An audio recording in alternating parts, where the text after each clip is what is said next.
Hi, I'm Apurva, and today we have Nidhi ma'am, a counseling psychologist with us.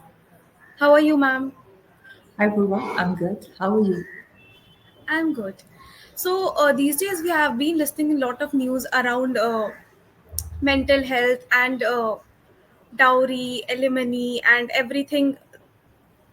Yeah. So, what do you want to say about that? So, Purva, the social media is full of opinions, Hmm. and in this conversation, I don't want to add one more opinion to it. I don't think opinions Hmm. actually are that important. But Great. as a Hmm. mental health professional, as we were just discussing a couple of moments back, that when people come up in therapy room, they Hmm. have very similar stories. The story that happened recently with a person in Bangalore and he had to commit Hmm. suicide. It was a very Hmm. unfortunate event. Unfortunately for us in this profession, we see these things happening a lot more than general public gets exposed to this information Agreed. because Hmm. what happens is कि कोई चीज़ बहुत ज़्यादा news cycle में आती है तब लोगों को उसके बारे में पता चलता है बट ऐसे बहुत सारे इवेंट्स हो रहे हैं मेंटल हेल्थ के इश्यूज हो रहे हैं सुसाइड्स हो रहे हैं लाइफ पार्टनर्स एक दूसरे की लाइफ हेल बना रहे हैं और वो नॉट नेसेसरीली न्यूज साइकिल का हिस्सा बनती है which is good Hmm. But therapy room में हम इन चीज़ों को बहुत एक्सपोज होते हैं right from that point of view there are certain things uh, which we need to talk about, right? Uh, like I feel rather than making this a gender war, that Agreed. Hmm. women exploit men or men exploit women. Who is exploiting which gender more? I think these discussions will not lead us to anywhere, right? Trust me, in therapy room, in closed rooms, we get to see ugly sides of both genders. Historically, society has been such that it has been designed to the favor of man. At least 40-50 years back तक तो clearly ऐसा था. So there has been a lot of repression, years and years of repression. And very recently, women have found a voice and they have started to step out, make money for themselves and whatever. So sometimes men are also not very used to and comfortable with this idea. And sometimes women are also not able to handle the newfound freedom. क्योंकि अगर आप देखें तो centuries से तो कुछ और pattern था और अभी अचानक से 30-40 साल से एक सोशल स्ट्रक्चर और डायनेमिक्स चेंज हो गई है Correct. ठीक And है there's a role of patriarchy in all of these things that is happening right now.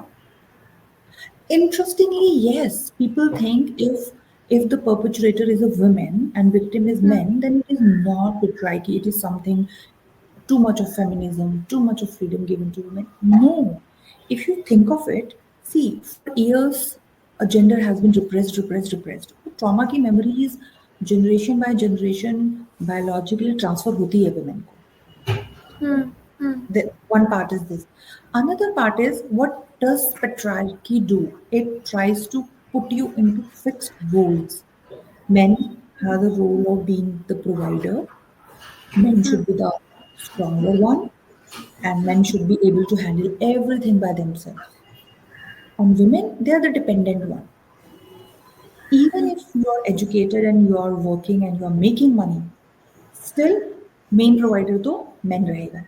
यही तो patriarchy And का that money is extra money. Hmm. that is additional money. You're making your own money. Correct. Your husband's money is also your money. So patriarchy में हमेशा यही तो रहा है ना कि जेंडर रोल्स बहुत फिक्स्ड रहे हैं पेट्रियार्की का मतलब ये नहीं है कि ओ मैन ने अगर डाउरी ली तो ये पेट्रियार्की है ये सोच भी तो पेट्रियार्की है ना कि I am working women I am independent women but मेरे बच्चे की परवरिश की अगर बात आए तो सिर्फ और सिर्फ मैं अपने हस्बैंड पे डिपेंडेंट हो जाऊँ मेरा पैसा तो एक्स्ट्रा पैसा then where is the equality in all that right so बहुत ज्यादा कोई अनकॉन्शियस या वही रोल प्ले प्ले किए जा रहे हो मेरी जॉब है सब कुछ है लेकिन still I want man to provide me this ठीक है And ये as भी a psychologist, where do you think it is coming from? मतलब this thought कि मेरे पैसे तो extra है, a man should take care of me. it's a complex issue Apurva there is no one line answer to it right. Hmm. First of all, जैसे मैंने बताया कि हिस्टोरिकली वुमेन को मिला नहीं कभी से, ठीक है, Hmm. तो Hmm. ना वो हैबिट नहीं है, वो एम्बिशन वुमेन के अंदर बहुत जल्दी से आता नहीं है। बहुत कम वुमेन आप देखेंगे जो अभी कितना भी एजुकेटेड हो जाए। I see so many married women who have had degrees on BTech, MTech, MBA, and at some point they have to put a break to their career because support system नहीं है बच्चों को देखने के लिए। तो मेन से तो कोई एक्सपेक्ट नहीं कर रहा है कि वो घर पे रहे, बट वुमेन से हर कोई एक्सपेक्ट कर रहा है कि ये दोनों, ये अगर आप ऑफिस भी जा रहे हैं तो सुबह बच्चे को तैयार करके जाएं, शाम को बच्चे का होमवर्क, बच्चे को बर्थडे पार्टी में लेके जाना, ये आपकी रिस्पॉन्सिबिलिटी है। तो ये वुमेन को जो नर्चरर का टैग दे दिया गया और वुमेन मैन को जो प्रोटेक्टर का टैग दे दिया गया, ये जो दो टैग हैं, यही तो पेट्रियार्की कर रही है ना कि इन दोनों टैग्स को और स्ट्रांग बना रही है। अब Hmm. बीच में आप जॉब लग जाए, आप पैसा कमाने लग जाओ, आप पढ़ लिख जाओ, इन चीज़ों से कोई फ़र्क नहीं पड़ रहा है। टैग आपने वही लिया हुआ है कि मैं नर्चरर, ये प्रोटेक्टर। और दूसरी चीज़ आप कह रहे हैं कि साइकोलॉजिकली इसमें कहाँ प्रॉब्लम है? सबसे बड़ा प्रॉब्लम ये है, men are scared to seek help. Men पे बहुत प्रेशर होता है टू बी स्ट्रांग, Hmm. और इतना ज़्यादा प्रेशर होता है टू बी स्ट्रांग कि ना वो अपनी फैमिली को टाइमिंगली बता पाते हैं Hmm. कि वो किन इश्यूज़, वो अवेयर भी नहीं होते हैं कि उनको ये इश्यूज़ आ रहे हैं और उनको हेल्प लेनी चाहिए। क्योंकि at the end of day main से जब हम बात करते हैं, उनका ये कहना होता है किसी को बता के क्या हो जाएगा, मुझी को तो सॉर्ट आउट करनी है सारी चीज़ें। तो ये जो उनकी थिंकिंग होती है ना, कई बार बहुत बर्डन बन जाती है उन पे। Hmm. डेफिनेटली किसी को बता के कोई सॉल्यूशन नहीं निकलता है, लेकिन शेयरिंग करने से आप अपने आप को थोड़ा रिलीव कर सकते हैं और आप कनेक्शन बना सकते हैं किसी दूसरे इंसान के साथ। और वो जो एडिशनल आपने बर्डन लिया है अपने ऊपर कि being a man I have to be the problem solver, आप उस लिमिट से थोड़ा बाहर निकल के देखिए अपने आप। So when do you think one should start taking therapy? Interestingly ना, थेरेपी के बारे में लोगों को एक मिसकंसेप्शन है कि जब कोई मेंटल इलनेस है तभी थेरेपी ली जानी चाहिए, Hmm. जबकि Hmm. साइकोलॉजिस्ट स्टूडेंट राइट, ये थेरेपी के बहुत सारे गोल्स हैं। Hmm. मेंटल इलनेस का प्रिवेंशन, सिम्पटम रिडक्शन, ये तो है ही, लेकिन साथ-साथ अगर आपको Self सिम्पटम growth. नहीं भी, self Hmm. Growth, self development का कितना बड़ा ग्रोथ रोल है। हाउ टू अपनी इमोशनल इंटेलिजेंस कैसे बढ़ानी है, इंटरपर्सनल रिलेशनशिप बेटर कैसे करने हैं, कम्युनिकेशन कैसे बढ़ाना है, और जो पॉजिटिव कोपिंग मैकेनिज्म्स हैं, Hmm. पॉजिटिव कोपिंग मैकेनिज्म में एक पॉइंट ये भी है कि आपको शेयर करनी अपनी प्रॉब्लम्स आनी चाहिए, जो मेन में नहीं होते हैं पॉजिटिव कोपिंग मैकेनिज्म। या तो वो अल्कोहल की तरफ चले जाएंगे या वो घुटते रहेंगे अपने आप। These are not functional and healthy coping mechanism. These are absolutely unhealthy coping mechanisms, right? Hmm. So Hmm. Therapy की जरूरत तब भी पड़ सकती है आपको जब आप चाहते हैं कि मैं कुछ हेल्दी कोपिंग मैकेनिज्म सीख लूँ, मैं अपनी सेल्फ डेवलपमेंट में काम करूँ, मैं कम्युनिकेशन में बेटर हो जाऊँ, मैं असर्टिव हो जाऊँ, मेरे को Hmm. पता हो कहाँ पे ना बोलना है, कितना कितना Hmm. मैं ले सकता हूँ, कितना नहीं ले सकता हूँ या सकती हूँ। ये सारी चीज़ें आपको पता होनी चाहिए, और इन सब में थेरेपी आपकी हेल्प करती है। सिर्फ जब मेंटल डिसऑर्डर हो गया है, वो तो फिर एक्सट्रीम कंडीशन हो गई है ना, सिर्फ तभी जाके थेरेपी लेनी है, ऐसा नहीं है। Mental illness, mental well-being, and mental disorders. Can you explain me all of these things? See layman को अगर हमने साइकोलॉजी के कॉन्सेप्ट में तो हम समझते हैं आप Hmm. में, बट अगर हमने ऑडियंस को समझाना है तो ये समझिए एक स्पेक्ट्रम है। एक स्पेक्ट्रम में है मेंटली टोटली फिट बंदा, जो Hmm. जिसकी पर्सनालिटी टोटली इंटीग्रेटेड है, मैच्योरिटी है Hmm. जिसके, है ना, स्टेबिलिटी Hmm. है। और दूसरे एंड में है जो टोटली डिसइंटीग्रेटेड है। ठीक है, अब वो डिसइंटीग्रेशन बायोलॉजिकल कॉसेस की वजह से हो जाता है, कई बार हेरिडिटरी इश्यूज होते हैं, कई बार Hmm. एक्सट्रीम स्ट्रेसर्स लाइफ में आते हैं, उसकी वजह से होते हैं, किसी भी वजह से हो सकते हैं। ठीक है, ये Hmm. एक्सट्रीम है। तो जितना ज़्यादा आप मेंटली हेल्दी के फॉर्म में जा रहे हैं, आप मेंटल Hmm. वेलनेस के डोमेन में हैं, ठीक है? लेकिन एक और बात है, मेंटल वेलनेस का मतलब ये नहीं है कि absence of mental illness will automatically lead to mental wellness. Hmm. कई बार ऐसा भी होता है कि आपको कोई मेंटल इलनेस अभी नहीं है, लेकिन आपके कोपिंग मैकेनिज्म तब भी हेल्दी नहीं है, आपकी कम्युनिकेशन तब भी हेल्दी नहीं है, आपके इंटरपर्सनल रिलेशनशिप, आपके जो जेन्युइन कनेक्शन है लोगों से बनते ही नहीं है, आपकी लाइफ फ्लरिश नहीं कर रही है, आप सिर्फ सर्वाइवल में फ्लरिश Hmm. नहीं कर रहे, ठीक है ना? आप सर्वाइव कर रहे हो, थ्राइव नहीं कर रहे हो, ग्रो नहीं कर रहे हो, Hmm. तो भी आप मेंटल वेलनेस की कैटेगरी में नहीं आते हो। वेलनेस का मतलब है आप ग्रोथ दिखा रहे हो as a human being, right? तो ब्रॉडली स्पीकिंग बहुत ही और लेमन लैंग्वेज में इस तरह से हम मेंटल वेलनेस को डिफाइन कर सकते Okay. And why do people get easily triggered by such news that we see every day? हैं। See, Some sir transference counter transference का फिनोमिनन चलता रहता है। हमारी साइकी में बहुत सारे पेन्स ट्रॉमास हमने स्टोर किए होते हैं। आप Hmm. यूजुअली देखोगे कुछ टाइम पहले जब कोलकाता वाला केस हुआ था और हमने उसके ऊपर एक कॉन्वर्सेशन भी डाला था अपने चैनल पे। Hmm. So many women were coming and they were getting triggered, they were feeling insecure, right? Hmm. क्योंकि कहीं न Okay. कहीं आपकी साइकी में वो फ़ियर है, वो Hmm. न्यूज़ वो फ़ियर को बाहर निकाल देती है। उसी तरह से मेन की साइकी में भी कहीं न कहीं ये फ़ियर है कि हम पे बहुत ज़्यादा बर्डन है टू बी द प्रोवाइडर, और इस बर्डन में कई बार कोई गलत औरतें, कोई इविल इंटेंशन का इंसान या फैमिली हमारा फ़ायदा उठा सकते हैं। फिर हमारे माँ-बाप का क्या होगा? मुझे मेरे बच्चों से नहीं मिलने दिया जाएगा। आई एम श्योर मेन के अंदर भी ये इनसिक्योरिटीज़ हैं, तो इस तरह की न्यूज़ वो ट्रिगर कर देती हैं। Hmm. Hmm. Okay, and then I have seen some women also that maybe growing up years में women से ही उनको bullying मिली है या acceptance नहीं मिला। You know, women Hmm. can also be like growing up Evil years में has no तो gender. Hmm. evil has no gender, perfect. Growing up years में भी जैसे कई बार होता है ना कि लड़कियां परेशान करती हैं कि अरे तुम्हारे बाल ऐसे हैं, तुम्हारा रंग ऐसा है, तुम पतले हो, मोटे हो, वट एवर, तुम्हारे बॉयफ्रेंड नहीं Hmm. बन रहे, Hmm. तुमको नहीं पसंद करता।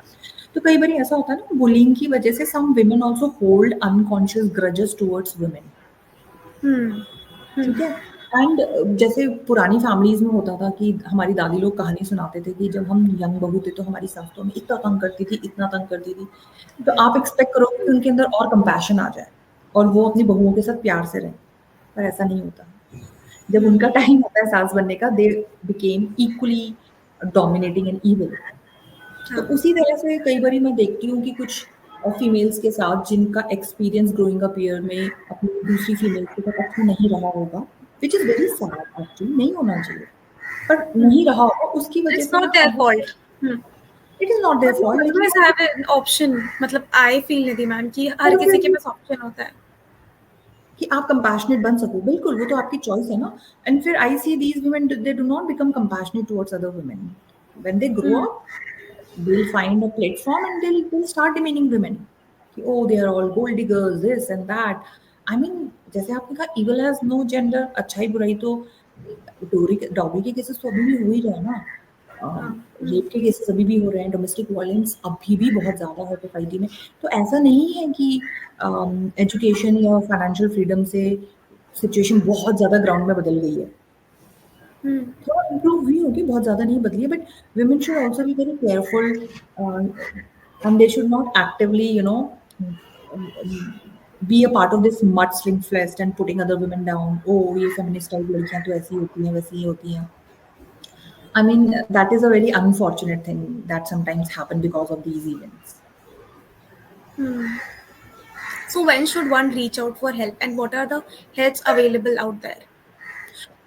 Um, हेल्पलाइन वगैरह बहुत होती होंगी, but I am not very sure and therefore I will not recommending them also.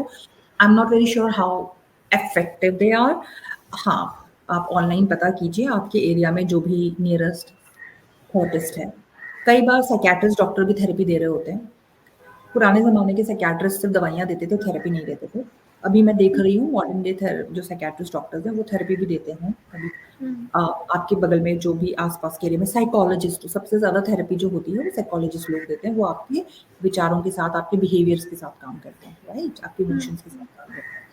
तो आपको आजकल तो ऑनलाइन काउंसलिंग की भी सुविधा मौजूद है। अगर आप किसी ऐसे शहर में रह रहे हो जहाँ आपको नियरेस्ट अपना थेरेपिस्ट आप नहीं लोकेट कर पा रहे हो, आप इंटरनेट में जाके ढूँढिए, थोड़ा-सा रिव्यूज़ देखिए लोगों के और थेरेपिस्ट। एक और चीज़ मैं यहाँ पे कहना चाहूँगी, मैंने कई बार ये बात नोटिस की है कि लोग कहते हैं कि मेरा मेरे थेरेपिस्ट के साथ एक्सपीरियंस अच्छा नहीं था, इसलिए मेरे को थेरेपी पे विश्वास नहीं है। Hmm. Hmm. तो we have to realise Apoorva, in our country therapy is at a very nascent stage, अभी बिल्कुल बच्चे वाले स्टेज में।